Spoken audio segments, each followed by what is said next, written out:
Linea dura contro i fomentatori della rivolta di Vittorio Veneto. Dopo la clamorosa protesta dei profughi lungo l'Alemagna, il sindaco Roberto Tonon aveva chiesto alla prefettura la cacciata dei sobillatori. Ebbene, la risposta non si è fatta attendere. I carabinieri hanno identificato e denunciato una decina di manifestanti. Le ipotesi di reato sono in corso di valutazione, ma si tratterebbe degli immigrati accusati di aver istigato le barricate e di aver causato il blocco del traffico. Chiaramente chi ha creato un disagio alla popolazione adesso verrà visto, è stato denunciato e provvederemo anche all'allontanamento. Accoglienza sì, ma nel rispetto delle regole, anche se il Viminale ha rimproverato il Veneto per la scarsa collaborazione. Non puoi vivere sull'emergenza in questo caso, anche perché poi alla fine, come abbiamo visto, crei della tensione tra la popolazione e gli emigranti stessi. Non mi sembra sia questa la strada più corretta. Una delegazione di migranti è stata ricevuta nella sede della CGIL, dove è stato affrontato il complesso intreccio di rivendicazioni all'origine della manifestazione,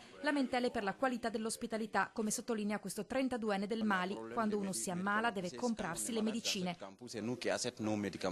Per prendersi la medicina per il raffreddore i soldi non ce l'hanno e più devono fare anche il resto, e quindi è un falso clamoroso che si dice che prendono i soldi a sbaffo. Non tutti hanno titolo a chiedere lo status di rifugiato, per questo domandano almeno un documento provvisorio per poter trovare lavoro, come spiega questo 25enne della Guinea. Qualsiasi impiego, qualcosa che ci permetta di mantenerci. Quelque chose quand même qui nous permette di gagner l'argent. Ci sono perfino offerti di dare una mano al comune di Vittorio Veneto per qualche piccolo lavoro sulle strade di manutenzione, perché loro tutto vogliono fare tranne che rimanere lì fermi in quel centro a non far nulla e ad aspettare la burocrazia italiana. Comunque sia, la vicenda ha riacceso i riflettori sulla sicurezza nella Marca. Chiediamo sempre ai cittadini di non fare loro la giustizia, ma di segnalare alle forze dell'ordine. Ma niente pattuglie dell'esercito. Il Ministero dell'Interno ha fatto sapere che i militari possono essere chiesti solo per la vigilanza fissa.